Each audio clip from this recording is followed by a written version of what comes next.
we just absolutely tanked in 2025. We went all in, made the bet. We were spending like $80,000 to $100,000 per month cost in general.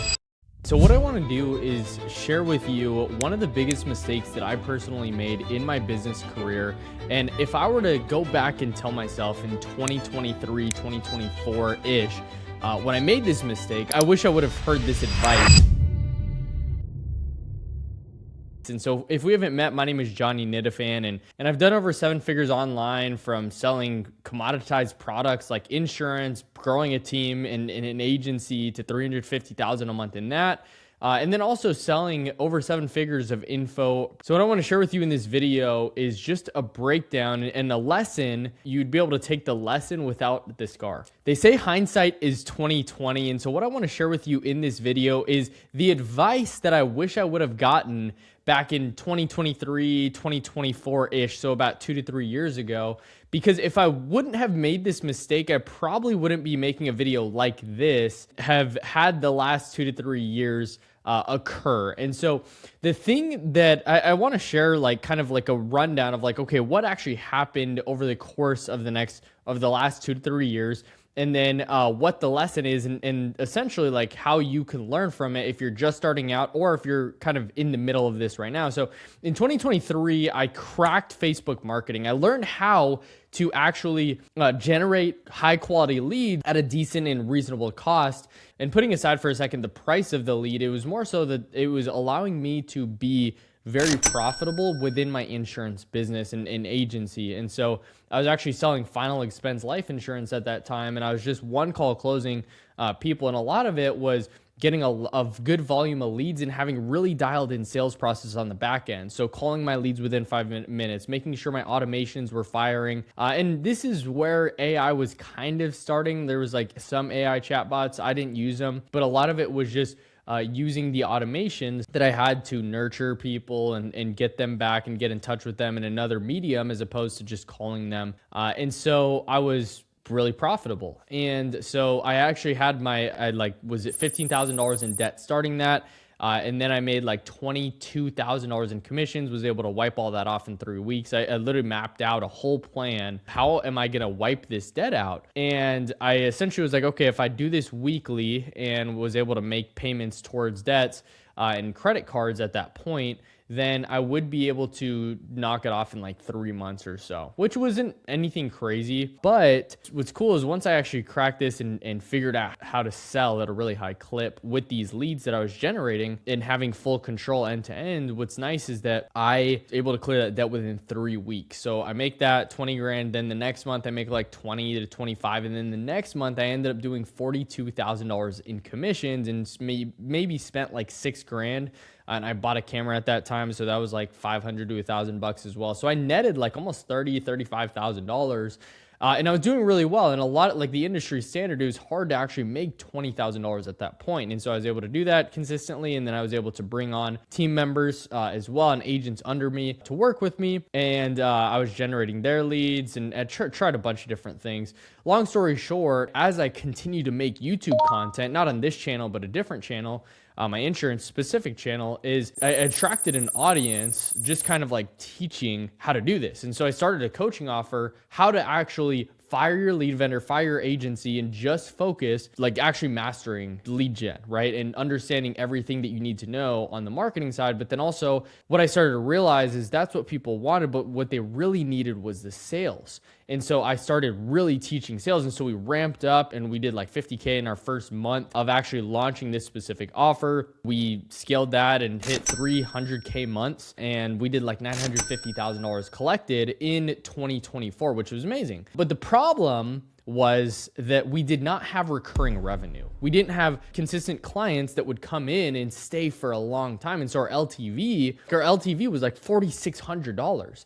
And so when you consider paying like $1,000 to acquire a customer, give or take, some higher, some lower, when you also have you're paying admin and staff costs and fulfillment costs, So now you're at like a 40 to 50% net margin, which is fine. But with a cash flow business like coaching in a very specific industry, it just leaves room, not a lot of room to continue to scale into it. And so that was the problem, is that our TAM was so small, and we just didn't set up our business model properly. And so at that point, I talked to my business partner, and him and I decided, you know what, we need to go heavy into MRR and really try to do this. And so we're going to eat it for the next year. We're going to start insurance agency, right? So we're coaching agents at this time to be profitable on their own, but completely flip the model on its head and generate all the leads themselves. So he would focus on all the lead generation. I would focus on all the sales and ops on the back end. Him and I would kind of collaborate on that. And we would just grow this insurance agency. So we literally took a huge bet in 2025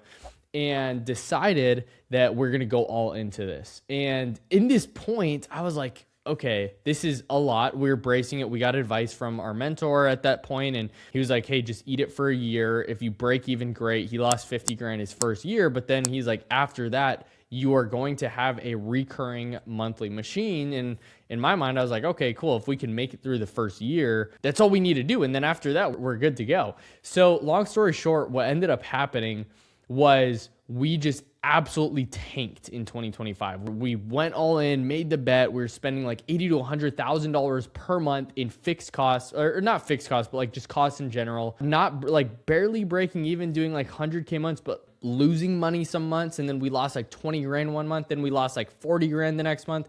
And then it just kept happening and happening. And so at that point, I was faced with a decision.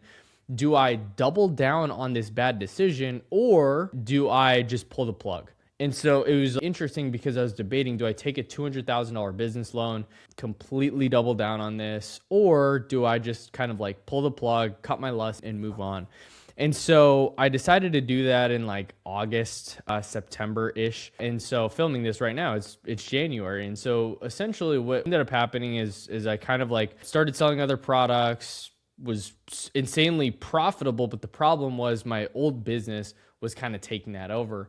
So fast forward to today, the advice that I would have gotten back then was actually, my behavior changed in that moment, was like optimizing for recurring revenue and optimizing for a vehicle that continues to compound, making it and maximizing the clients that you bring in. How do you maximize the lifetime value of that client and make it a long lasting relationship and partnership? And what I did in that point was I decided to double down on a bad model. And what's nice is like with coaching, it's scalable and you're selling info, right? And so you're coaching and developing, and you have your course and you have your community.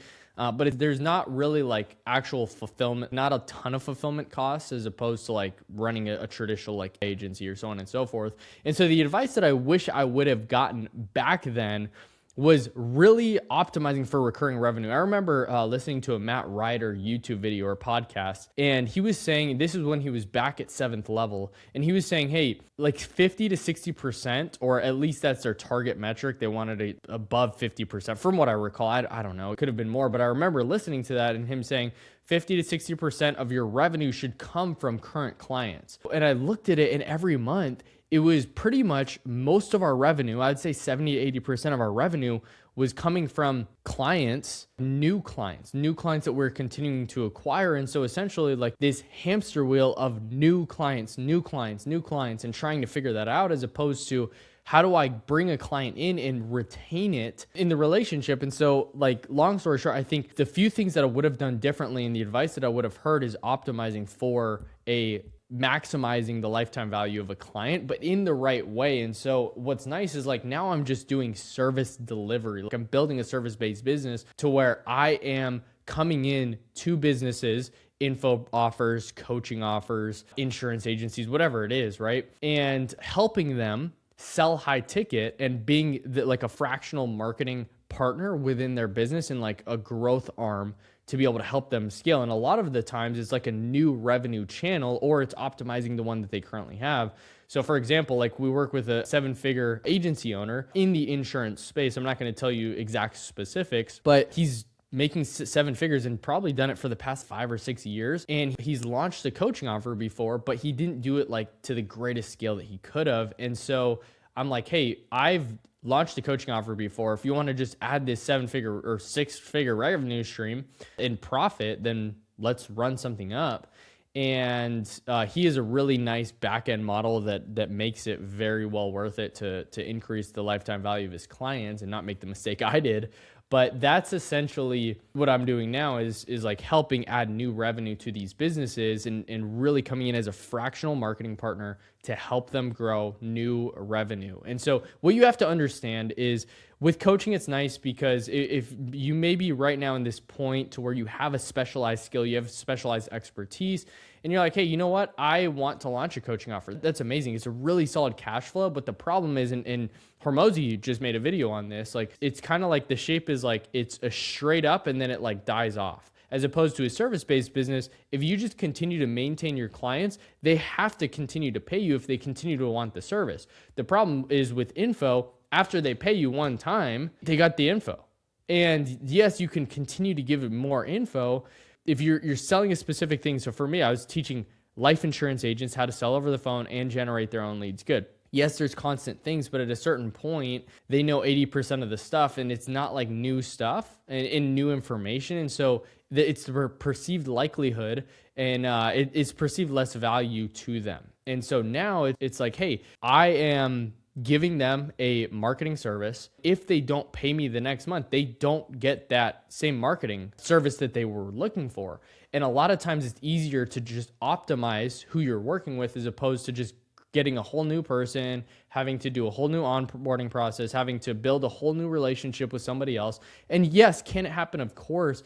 And yes, is it commoditized? Probably, but people still need it, and people don't know how to market, and people don't know how to do a specific thing. Maybe you're really good at sales. People don't know how to lead a sales team. Maybe you can go in and be that person and optimize for that recurring revenue. And if I would have gone back and told myself, optimize for recurring revenue, have these benchmarks in your head and find a way to be able to make sure that the clients that you, and the money that you make next month is from the clients that are consistently able to pay, you're going to have a way better business because now you're not on the client hamster wheel now, and you're not solely focused on, hey, let me just run more ads, which I am a huge proponent of. I love spending money on ads. I've spent over 7 figures of my personal money on ads in the past 3 years, ever since I learned Facebook marketing in 2023. And I love ads. However, it's an amazing business to know that you're still profitable because you have clients that you retain. And yes, some are going to fall off, but the model makes way more sense because you can maximize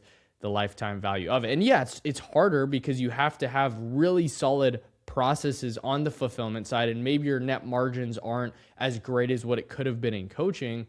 But at the same time, what you're trading is a more stable business overall if you actually provide good results. So I hope this video was helpful for you. If it was, amazing. Leave a like, subscribe to the channel. I'm going to make more videos similar to this. Let me know in the comments down below what kind of content you actually want. And if you have any questions, DM me on Instagram. The link's in the description, and I'll see you on the next one.